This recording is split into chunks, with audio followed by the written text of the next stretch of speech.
Hello everyone, कैसे हो आप सब। स्वागत है आप सभी लोगों का आज के अपने इस क्लास में। और हम लोग यहाँ पर चालू करने वाले हैं आपके सामाजिक विज्ञान का पेपर, जो कि आपका ये एग्ज़ाम हुआ है 3 मार्च 2023 का एग्ज़ाम हुआ है। और इसका जो कोड है वो है 825 FC।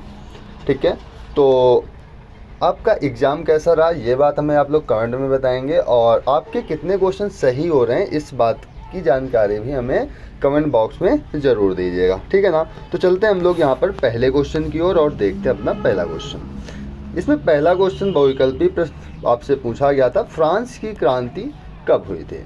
तो 1789 में आपकी फ्रांस की क्रांति हुई थी। क्लियर है। ऑप्शन नंबर सी इसका हमारा राइट आंसर हो जाना है।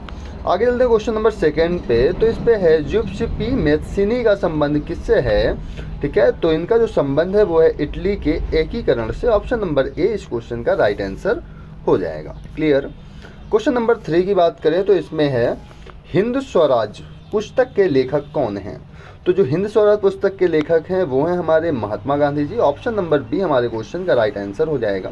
आगे है निम्नलिखित में किसने बारदोली सत्याग्रह का नेतृत्व किया था। तो बारदोली सत्याग्रह का जो नेतृत्व किया था वो किया था सरदार वल्लभ भाई पटेल ने। ठीक है।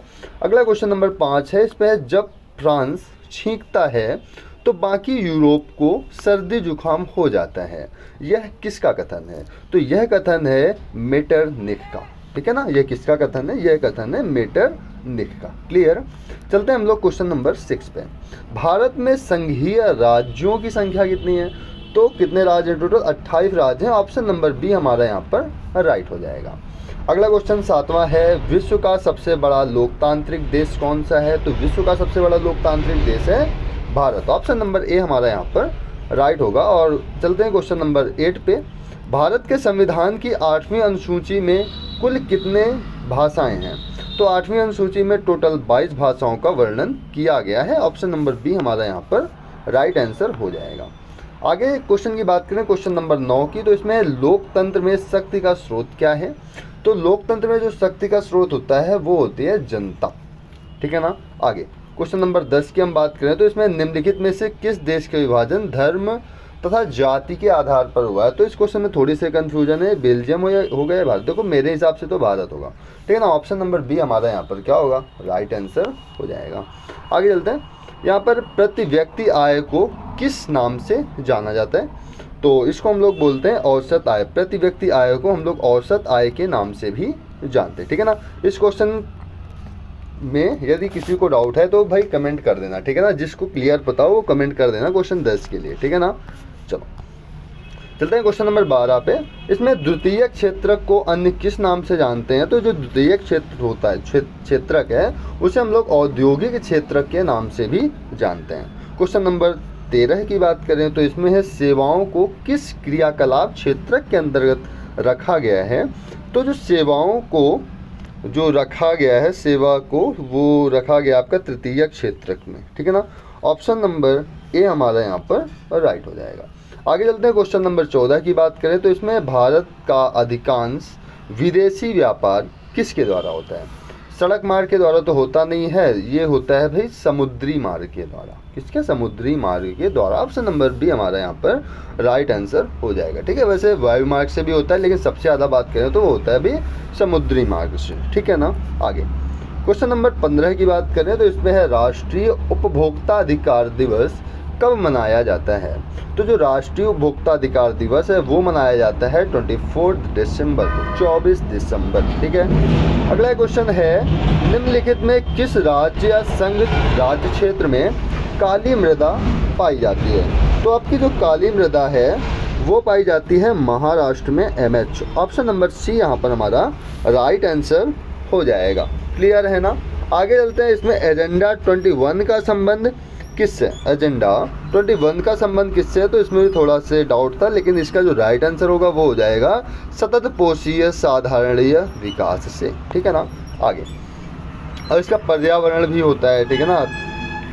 तो पर्यावरण में तो ये सभी आ सकते हैं लेकिन इसका जो राइट आंसर है वो होगा ऑप्शन नंबर डी। ठीक है ना। आगे चलते हैं।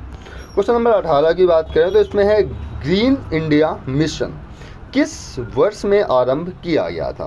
तो जो 18 का राइट आंसर हो जाएगा वो हो जाएगा ऑप्शन नंबर सी 2014 में। इसके बाद है निम्नलिखित में से कौन सी फसल मुख्य रूप से जायद की फसल का उदाहरण है। तो जायद की फसल का जो उदाहरण है वो है तरबूज। ऑप्शन नंबर डी हमारा यहाँ पर राइट आंसर है। अगला क्वेश्चन नंबर 20 की बात करें तो आग्नेय चट्टानों में पाया जाने वाला खनिज कौन सा है। तो इसमें पाया जाता है बेटा जस्ता। क्या पाया जाता है? जस्ता। इसके बाद आपको मानचित्र से भी कुछ क्वेश्चन दिए गए थे। वो मानचित्र तो नहीं है, मैं दर्शाऊंगा नहीं, बट आपको यहाँ पर मैं आंसर बता दे रहा हूँ, ठीक है ना। तो सबसे पहले इसमें क्वेश्चन पूछा गया था, वह स्थान जहाँ नील की खेती करने वाले किसानों का आंदोलन हुआ था। तो वो कहाँ हुआ था? वो हुआ था बंगाल में। कहाँ हुआ था? बंगाल में हुआ था, नदिया जिले के गोविंदपुर में, ठीक है ना। और ये सेकंड क्वेश्चन की बात करें तो वह स्थान जहाँ सर्वप्रथम सविनय अवज्ञा आंदोलन प्रारंभ हुआ था। तो देखो दांडी मार्च से ये आंदोलन प्रारंभ हो गया था, जो कि अहमदाबाद से प्रारंभ हुआ था, अहमदाबाद में साबरमती आश्रम से, ठीक है ना। तो अहमदाबाद इसका राइट आंसर होगा, अहमदाबाद। आगे हम लोग चलें तो इसमें है वह स्थान जहां पर कांग्रेस के अधिवेशन में पूर्ण स्वराज की मांग की गई थी। तो ये था भाई लाहौर पाकिस्तान में। कहाँ? लाहौर पाकिस्तान में।